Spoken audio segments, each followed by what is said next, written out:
A atenção é, por hábito, concentrada nas flutuações emocionais de outras pessoas significativas, guiada pelo desejo de se tornar o objeto de amor dessas pessoas.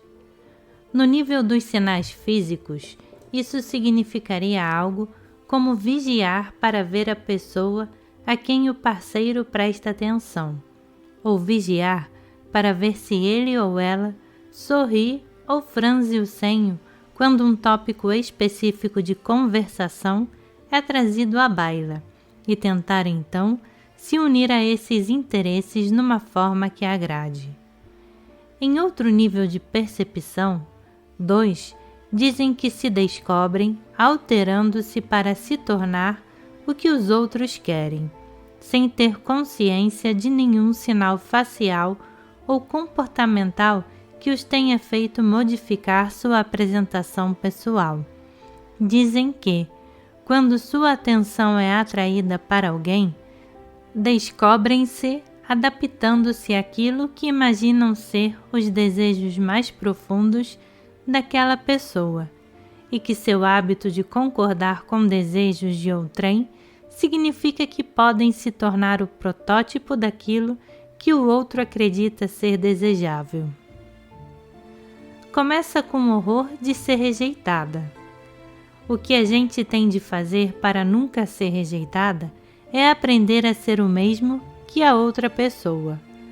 Aprender a olhar um estranho, perceber como vocês dois são o mesmo, e então se introduzir aos poucos nesse sentimento. Pode acontecer na rua, onde me descubro atraída por alguém e procuro me ajustar às nossas igualdades. Na intimidade, a coisa é bem mais intensa. É como se tudo o que você quer, eu também quero. Tudo o que você deseja é também o meu desejo. Tudo o que você queira em termos de sexo pode ser realizado comigo. Quando essa química funciona, é a forma mais maravilhosa de intimidade.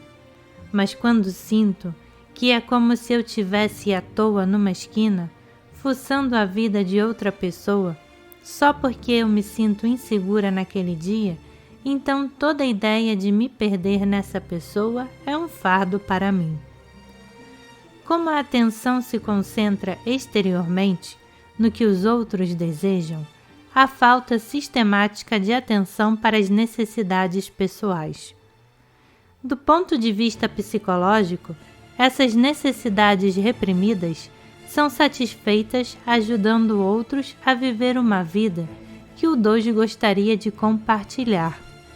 Um 2 pode ser ajudado em terapia aprendendo não só a reconhecer necessidades pessoais, mas também a estabilizar um senso consistente do eu que não se altere a fim de satisfazer as necessidades alheias.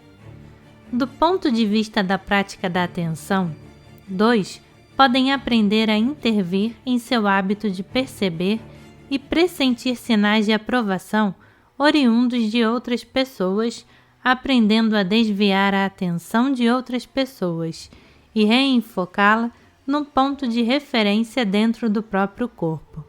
Com a prática, saberão reconhecer a diferença entre ficar presentes a seus próprios sentimentos e permitir que o foco de sua atenção saia na direção de outros. Desviar a atenção interiormente produz frequentemente muita ansiedade para 2. Embora tenham muito mais chances de reconhecer suas próprias necessidades quando são capazes de prestar alguma atenção a si mesmos, desviar a atenção de outras pessoas interrompe um hábito com o qual garantem a segurança emocional. 2 comumente dizem temer não abrigar dentro de si nenhum eu verdadeiro. Temem haver apenas um buraco negro na barriga com ninguém vivendo dentro dele. Que os sentimentos verdadeiros comecem a emergir quando a atenção é desviada dos outros não é necessariamente uma boa notícia para aqueles cuja segurança depende de agradar aos outros.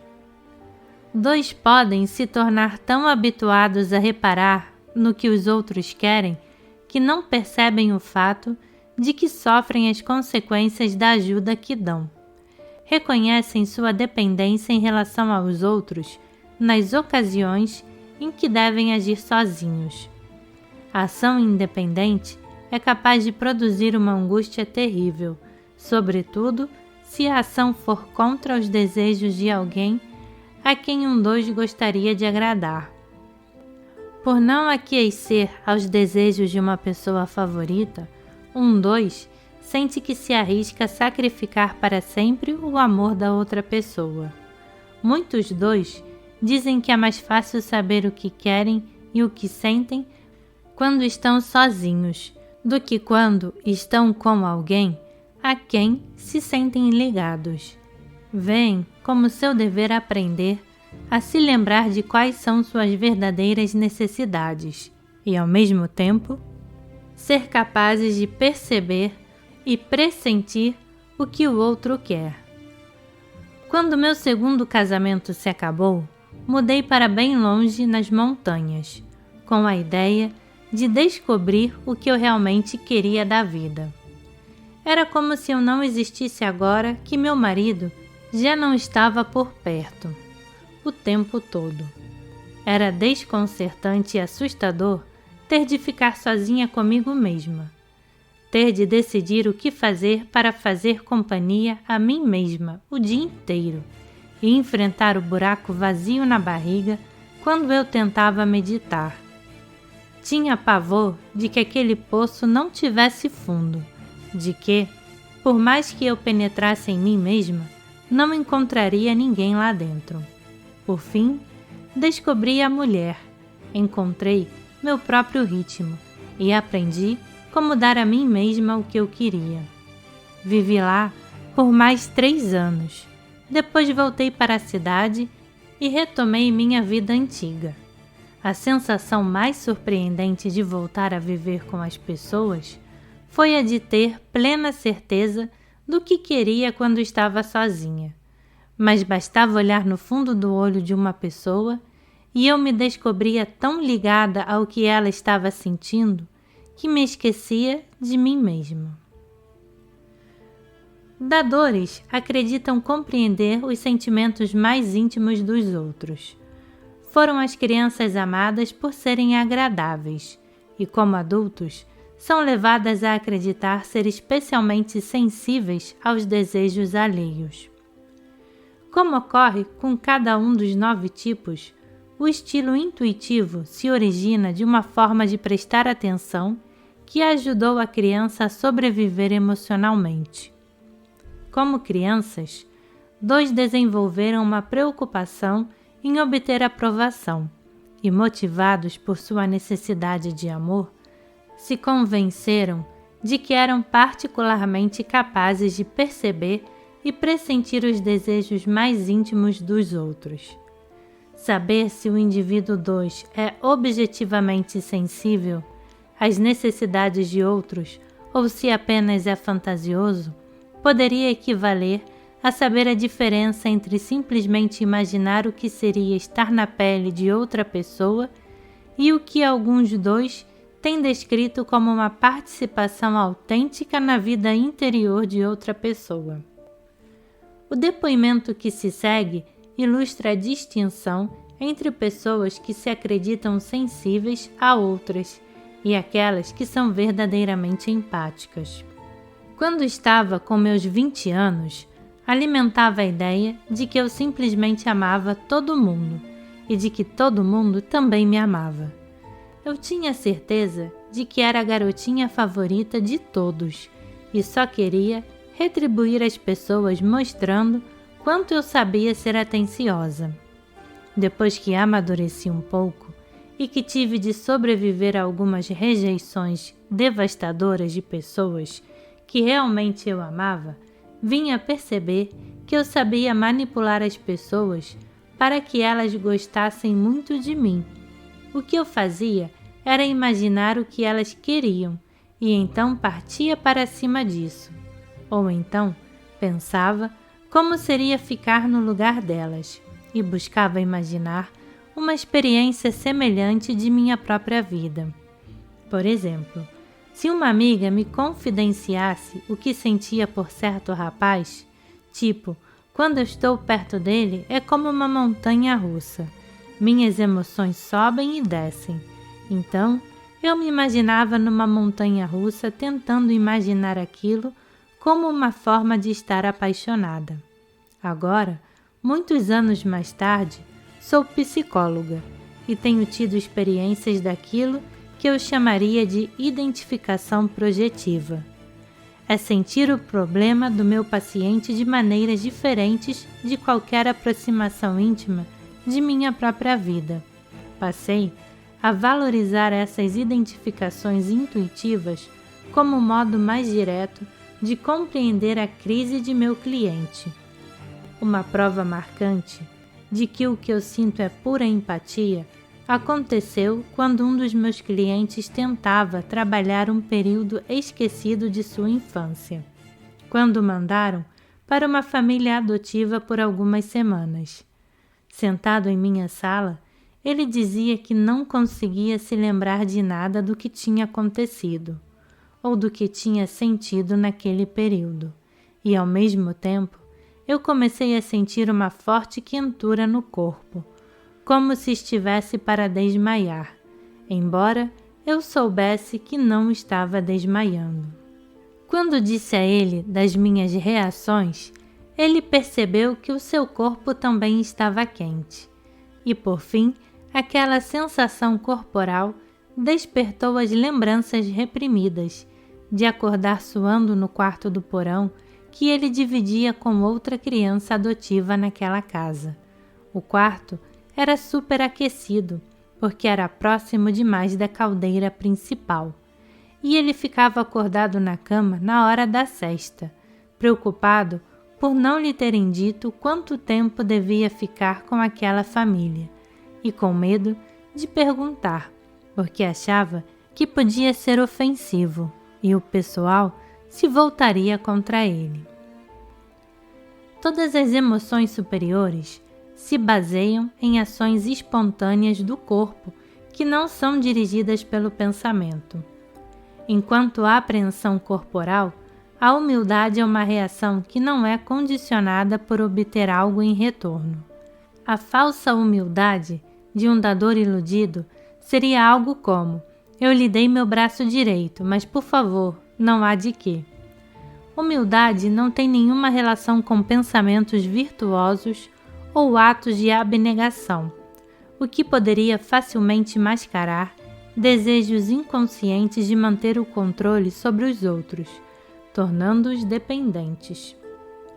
Aqueles que encarnam a humildade talvez não percebam que são capazes de dar justamente a cota exata de ajuda e talvez tampouco percebam que existe qualquer coisa de especial no fato de serem gratos por aquilo que já têm e por não abrigarem nenhuma expectativa de retorno dos outros. A humildade é o reconhecimento das necessidades exatas dos outros e a tendência natural a não tomar nem mais nem menos do que é necessário. Uma pessoa conhecedora de suas próprias necessidades provavelmente tenderá a estender exatamente a medida certa de ajuda aos outros. Além disso, a característica de dar de tal pessoa estará justamente na proporção exata do que é requerido. A humildade é como ficar nu diante de um espelho e ser grato por aquilo que é refletido com precisão, sem nenhuma propensão a inflar orgulhosamente seus sentimentos, imaginando o reflexo maior que a realidade. Ou se desalentar e se sentir vazio, por não aceitar o que de fato estava lá. Igualmente, existe a capacidade de aceitar com gratidão seu relacionamento objetivo com outras pessoas, em lugar de, por meio de manipulação, se colocar habitualmente numa posição de importância. Uma prática útil de observação de si mesmo para o cultivo da humildade consiste em aprender a diferenciar reações objetivas que surgem no corpo como resultado do ato de dar aos outros e sentimentos que são governados por ideias a respeito de dar e receber. Igual a 9, dadores percebem mais aquilo que os outros querem do que aquilo que eles mesmos querem. Contudo, 2 se comportam de modo diferente de 9, porque alteram a apresentação pessoal com uma agenda voltada para garantir o controle sendo agradáveis. 9 não se alteram nem controlam através do ato de dar. 9 descrevem a forma de se fundir com os outros como ser a imagem de um espelho, absorvendo e refletindo o ponto de vista que os outros lhes impõem. 9 dizem também que exercem controle reduzindo o ritmo ou se desligando, e não através da manipulação. Outra diferença entre 2 e 9 é que 2 se movem ativamente na direção das pessoas, ao passo que 9 são lentos para se apresentar. Os 2 tipos descrevem sentimentos de perda de identidade com outras pessoas. 2 perdem sua identidade naquilo que é semelhante no outro, ou no aspecto do outro que parece inspirador. 2 são seletivos com relação àqueles com quem perdem a identidade. Há de ser alguém que vale a pena. 9 descreveriam sua característica de perder a identidade como algo semelhante a me transformar no outro e pegar tudo o que achar nele. 2 perde a identidade sentindo o que é desejado e se alterando para agradar. Igual àqueles no seu núcleo, ponto 3, o 2 perdeu a conexão com seus verdadeiros sentimentos pessoais. Os 3 pontos agrupados do lado direito do Eneagrama, 2, 3 e 4, representam modos diferentes em que os verdadeiros sentimentos da infância foram sacrificados, a fim de conciliar o conflito entre desejos pessoais e desejos dos pais. As questões do 2 com sentimentos se desenvolveram devido à adaptação que fizeram no começo da vida às necessidades de outras pessoas e persistem devido ao hábito de prestarem atenção à flutuação dos estados de espírito e preferências alheias. O êxito em se adaptar às necessidades alheias garante segurança e proteção.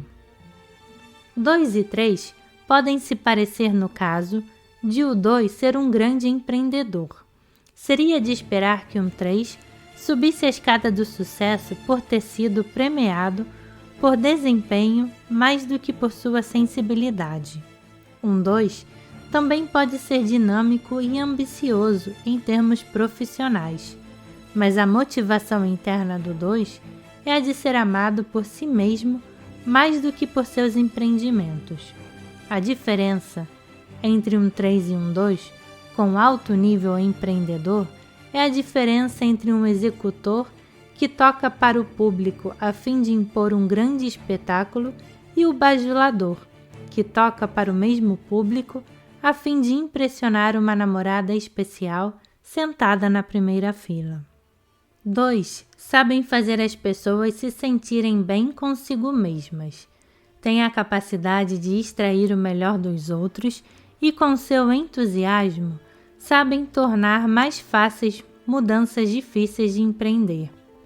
São mais felizes numa posição de apoio aqueles que buscam o poder e podem ser um triunfo importante para um amigo ou sócio que esteja enfrentando adversidades. O relacionamento sobressai como a faceta mais importante da vida de um dador, e eles se comprometem a manter os relacionamentos vivos, seja lutando, seja seduzindo, seja absorvendo as necessidades do parceiro, seja arrumando muita confusão. São também capazes de sentir raiva e não guardar nenhum ressentimento. Reservarão tempo para privilegiar as comemorações que unam as pessoas, aniversários e férias serão lembrados com um presente especial que exigiu pensamento e empenho para preparar. Os subtipos designam as preocupações que se desenvolveram durante a infância. Representam estratégias para as quais a criança recorreu ao tentar satisfazer necessidades pessoais por intermédio da instância de outras pessoas. Sedução, agressão no relacionamento com uma pessoa. A sedução se baseia na preocupação de ser desejado como sinal de aprovação e requer a atração do outro para si. A agressão é a superação pelo confronto de todos os obstáculos de um relacionamento e significa um esforço para manter contato. Sou capaz de me concentrar em qualquer estranho numa multidão e descobrir se está disponível para mim ou não. É como se meu corpo quisesse se tornar o encaixe perfeito para ele, e se faço essa conexão, então percebo no meu próprio corpo. Quando a conexão parece segura, parto na direção dele, já sabendo que ele vai gostar de mim. A ambição envolve a associação com pessoas poderosas como fonte de proteção e como garantia de status dentro do grupo. Recentemente, fui contratado para compor a equipe de psiquiatras de uma clínica. Nas reuniões de departamento, me descubro fazendo reconhecimento. Quem é que senta perto de quem? Quem recebe respeito dos superiores? Preciso conhecer os que vêm crescendo em popularidade e fazer amizade com eles. Eu primeiro, privilégio, na área da autopreservação. Saia da minha frente é uma expressão-chave. É um sentimento de fúria por ter de ficar em filas de banco ou no meio da multidão esperando a abertura da cantina. Não vai sobrar muito para mim depois que os outros apanharem o que querem. E a gente fica tão brava com a indignidade de ficar de fora que faz uma manobra para chegar na frente da fila. O que ajuda dois a evoluir. É frequente dois começarem terapia ou uma prática de meditação com o desejo de achar o verdadeiro eu. Isso significa aprender a reconhecer a diferença entre desejos verdadeiros e as acomodações que ocorrem a fim de concordar com ou de lutar contra aquilo que outras pessoas querem. Casos típicos incluem questões ou doenças de relacionamento, tais como enxaquecas ou asma, que podem ter sua origem na somatização de necessidades reprimidas. 2. Precisam reconhecer os momentos em que a atenção se desvia dos sentimentos reais para se conformar aos sentimentos alheios. 2. Podem se ajudar detectando o desejo de manipular, admitir o seu real valor para os outros, notando as oscilações que ocorrem entre um inflar-se de orgulho pela própria importância e um humilhar-se exageradamente, reconhecendo a bajulação como um sinal da ansiedade crescente, notando a tentação de ceder o poder aos outros, encorajando algo mais do que a reação emocional inicial. As primeiras reações podem ser uma exibição superficial que mascara os verdadeiros sentimentos. Notando quanto de atração pode haver em receber total atenção durante uma hora completa de terapia, querendo falar de si mesmos. Detectando o desejo de parecer desamparado, de manter a terapia confortável e de não trazer à baila material que macule o orgulho ou uma boa imagem. Vendo as prioridades conflitantes dos múltiplos eus e desenvolvendo uma apresentação pessoal consistente para as outras pessoas, que não se altere a fim de agradar, desenterrando a raiva como um indicador de sentimentos e emoções autênticas e como forma de desenterrar os conflitos subjacentes a sintomas psicossomáticos, não atraindo os outros através da bajulação e reconhecendo que a necessidade de retaliação é causada por orgulho ferido. Coisas que 2 deveriam perceber. É útil para 2 perceber as seguintes questões que podem surgir durante a transformação: vontade de brincar de ser outra pessoa, de fantasiar diferentes formas de ser amado, confusão entre os vários eus. Qual é o meu eu real? Opção pelo segundo melhor nos relacionamentos. Vontade de estar com o melhor, mas por temer a rejeição, ficar com o que mais precisa de mim. Medo de não ter um eu verdadeiro, de ser pouco original ou de imitar os outros. Em meditação, medo do buraco vazio na barriga. Insegurança emergente quanto à sobrevivência sem a proteção de outras pessoas. Medo de ter comprado relacionamentos, de ter iludido os outros a ser amigos. A crença de que receber aprovação é igual a receber amor. A crença de que ter independência levará a nunca ser amado novamente. Acessos histriônicos quando o hábito de buscar aprovação colide com os desejos reais emergentes. A crença de que os outros estão tentando limitar a liberdade. Luta por liberdade. Recusa em assumir compromissos que pareçam limitar a expressão de seus múltiplos eus. Exigência de liberdade ilimitada. Atração para relacionamentos difíceis. Triangulação. Afirmação do controle indo atrás do difícil de obter. Impedimento de uma verdadeira intimidade. Inexperiência com a verdadeira intimidade. Sensações sexuais e emocionais verdadeiras não são familiares.